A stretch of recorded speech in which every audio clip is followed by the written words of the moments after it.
starting this afternoon and continuing well into the overnight hours. I just want everybody to take a look at this, right? And you'll see how it contrasts with Wednesday.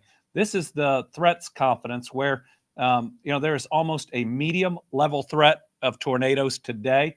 There is between medium and high level threats of hail and wind, and low to medium of flooding. When you look across Kentucky, almost all of us are at least in slight risk. And then we start worrying about the 3, which is the enhanced risk. And we think the forecast will likely only get worse as the days go on. But think about the large portion of Kentucky that lives in that enhanced risk area, from E-Town to Louisville, Frankfort to Lexington. I'm taking this seriously. This is where my family lives. And I hope everyone else will take it seriously too. Again, very large hail.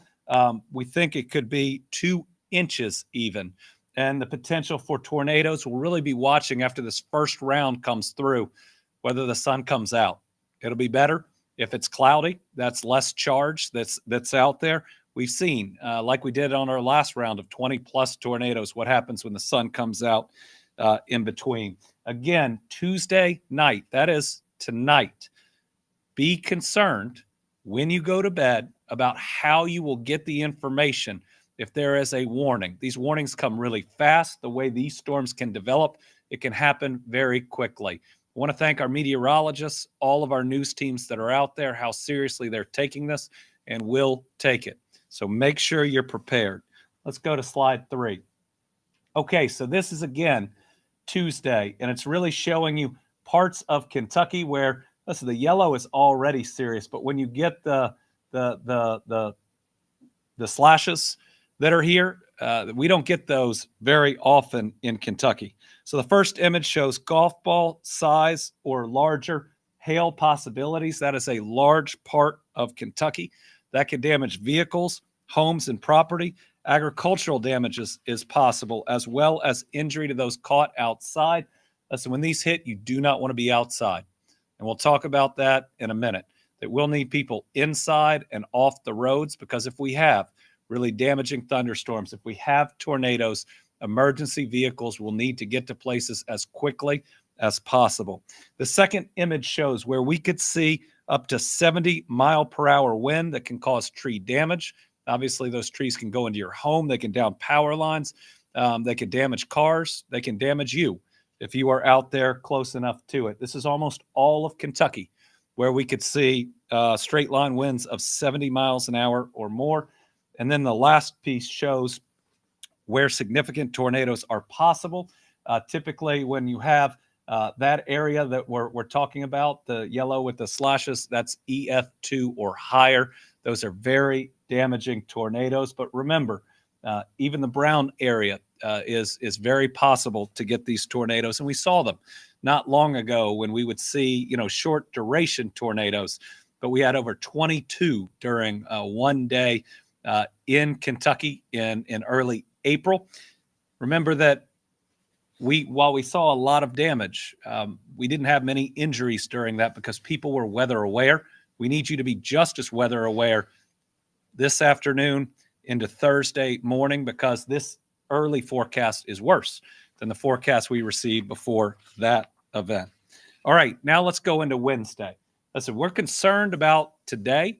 We're very concerned about Wednesday. Wednesday, we expect to see scattered severe storms. Again, Wednesday afternoon, right now, we think 4 p.m.-ish, but that will change depending on how quickly this moves across the country. And so we will be providing more updates, but check with your local meteorologist. Make sure you are watching the news. This is very capable of tornadoes, very large hail, and damaging winds. Again, look down here. Wednesday, the tornado confidence is between medium and high. That should be concerning to everyone. The hail confidence between medium and high. The wind confidence between medium and high. And then again, there's the flooding. But as we are moving, especially into late Wednesday night, early Thursday morning, we may have had so much rain that these flood confidence change. It all depends on how much a given area gets.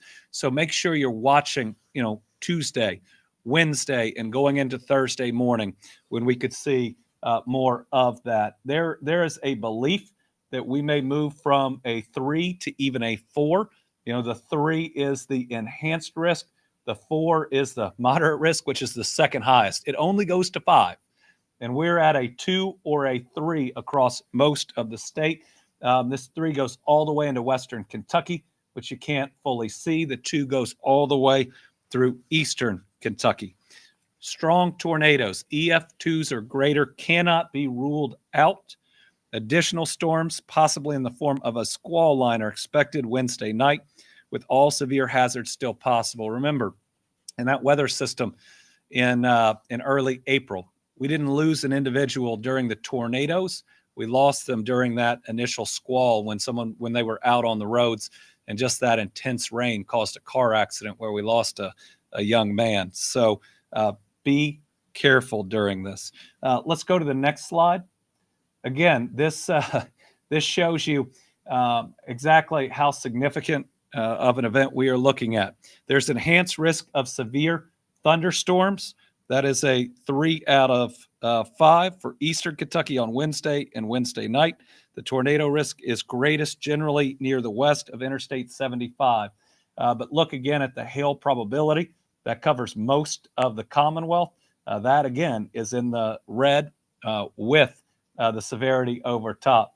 The wind probability now covering most all of the state. Look at the confidence in that 70-mile-an-hour winds. You don't have to have a tornado to topple some trees, to loosen parts of roofs, to have power lines come down. And then look at the tornado possibility, especially for western Kentucky. You've been through this a lot. Make sure that you are prepared and ready, because, again, this is significant, and we believe that it could get more significant as we go. We'll see a lot today about where this weather system is. Let's go to the next one. Okay, we could see a lot of rain. This is probably the most uncertain piece, but the confidence is still medium that we will have flooding chances. We think it could create flash floods in some of the initial storms, but our biggest concern is the amount of rain that we could get over a 2-day or a 2-day and change period of time. Some areas could have multiple rounds of heavy downpours and storms. We're talking about 1 to 3 inches of rainfall with higher amounts possible. So remember, if you are out on the roadways and you hit flooding, turn around and don't drown. We've lost far too many people thinking that they could get through something. It's not worth it. You love your family a lot more than where you're trying to get to. Turn around. Don't drive through flooded areas. Nighttime flooding is especially dangerous. Also much harder to get to you if you are swept away or in a dangerous position. Let's hit the next one. So we are asking everyone to take action now and to be specifically ready for nighttime severe weather, including nighttime tornadoes. We've lived through this. We wish we hadn't. And remember, in 2021, we lost 81 people in the worst tornado event that the state's ever seen. Decimated Mayfield. It took a lot of lives in Bremen. It pretty much destroyed my dad's hometown of Dawson Springs, and they are all rebuilding. But it tells you how concerning that nighttime tornadoes can be. Nighttime flooding hit eastern Kentucky in really tough ways. Hit Nicholas County several years before. So you need a weather radio or other means of getting those alerts, if that means pulling the phone into your bedroom if you don't normally put it there. So Kentuckians can listen to weather warnings by having an NOAA weather radio, listening to local TV and radio updates, connecting to wireless emergency alerts and weather apps, listening for outdoor sirens, visiting weather.gov or mobile.weather.gov, or receiving notifications from family, friends, and coworkers. Be prepared tonight and tomorrow night. Protect your family, protect yourself. If you don't have a weather radio, go get one today before 4 p.m. Make sure you have batteries for it. Again, let's go to the next slide. Turn around, don't drown. I keep thinking about making it through all the most difficult parts of these weather emergencies and then losing people to carbon monoxide by having a generator too close to your house, or people trying to drive through a flooded area and losing them then. These are all avoidable, right? It's not a tornado tearing through your house. It is avoidable. It's about making good decisions and just having the right risk intolerance. Your family, your friends, they love you. They want you to be here tomorrow. It's more important than where you think you need to get to going through a flooded area. A few other updates. We're taking this seriously enough to where we are going to close state office buildings beginning at 2 p.m. today to help make sure our state employees are able to make it home safely. And what we're asking them is to be inside by 4 p.m. to have those roads clear. It's probably safer if you're inside a little bit earlier. It might not hit you until a little bit later, but I know if we can get some part of our 20,000+ employees home safe and off the road, that our Commonwealth is safer. Given tomorrow and given the weather pattern expected and trying to give people time to prepare, we're going to close our state office buildings on Wednesday at 2 p.m. as well. Thus, the state government provides a lot of important services, and we don't take this lightly. But I've governed through tornadoes and floods and polar plunges and ice storms and just about anything else we've seen, and I care about every single one of our employees. I care about every single Kentuckian out there, and I would rather be safe and careful than to lose even one life.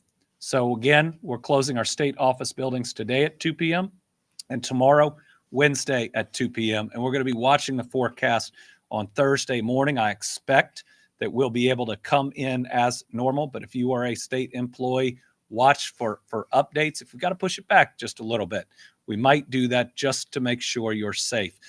Now, we've got a lot of folks that will have to be in because they're the folks that respond to events like this. They're emergency management, which does a great job. There are transportation cabinet that does a great job. There are cut teams in forestry and others that are out there. Our Kentucky Emergency Operations Center has been activated, and essential partners are standing by to provide support as needed. So again, we urge Kentuckians in need of a safe place to contact their local emergency management office or official. If you don't know where you'd go if there was a tornado, if where you typically stay isn't safe, find out now. Find out this morning. Make sure you know where to go. For additional preparedness tips, visit kym.ky.gov. Now you're going to hear from Kentucky Division of Emergency Management Eric Gibson, followed directly by State Highway Engineer James Ballinger.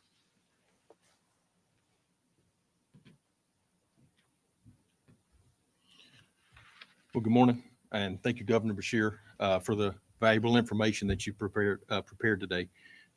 We do have a significant weather event according to all our partners at the National Weather Service, and it is important that we prepare. Kentucky Emergency Management is going to be operating at a heightened awareness during this period. We will have staff on scene at the office building during this event. By activating now, we will increase our situational awareness for the event. It'll ensure faster response times in case there is a need, and we'll have good lines of clear communication to our citizens. We'll also have proactive recovery measures in place in case there is a loss. We'll continue to work with the National Weather Service as we watch this storm coming across our Commonwealth, and we will continue to keep this Emergency Operations Center open until the storm passes through the Commonwealth. Just remember during this time to be weather aware, secure your property, stay updated. The weather radio that was mentioned by the governor is very valuable to updates throughout the night while you're sleeping. Check on your loved ones and follow the local guidance. It will be updated as the storm is passing through. During this time, if you were to experience a damage to your home or property, please document that and report that before beginning any of the cleanup efforts. By doing that, that documentation will be vital for the recovery assistance programs that are available and for improving future preparedness. The safety of each Kentuckian is our top priority. We're here to support the citizens of the Commonwealth and provide the most updated information that we have. Please take all warnings seriously and prepare accordingly. We will continue to provide updates throughout the day as the situation updates. And thank you very much.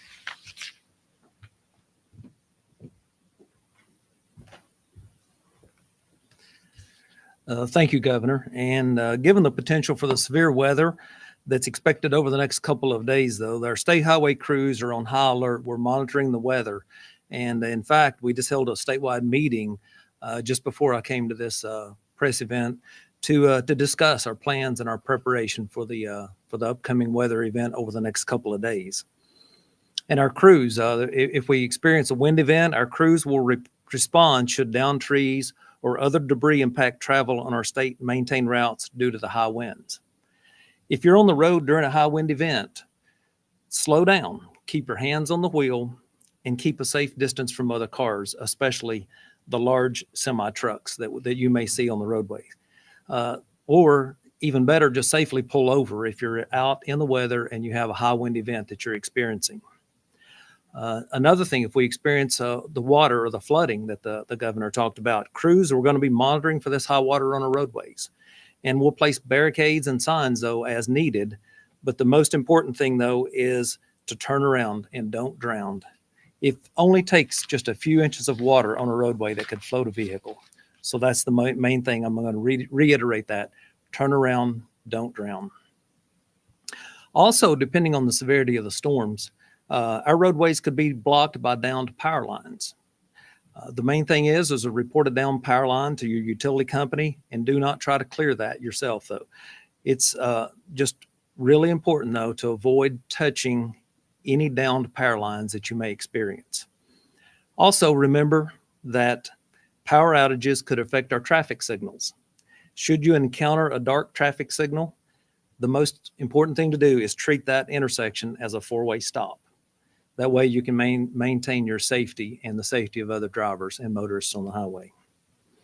Again, our highway crews and the utility companies will respond to storm damage just as quickly as we possibly can, but we also have to look at the safety of our crews.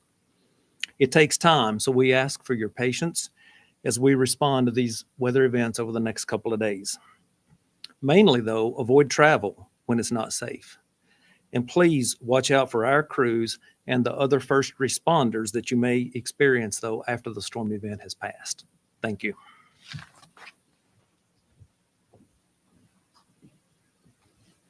So in summary, over the next couple of days, late afternoon into the evening, we fully expect intense rain, hail, and high winds. And there is certainly the possibility of significant tornadoes. So think about what you need to do. Get in the car in the garage if you have it. Making sure you get any lawn furniture, because it's been nice inside. Making sure you get your pets out before the intense weather is coming. Making sure you have that weather radio, knowing where your kids are and making sure they are in a safe place. Go through that list in your head. This is why we've been safe through a lot of very difficult weather events. It's being weather aware and having seen the worst of the worst, making sure that we are careful. With that, I think we have just one journalist on the line, and that's Tom Latek.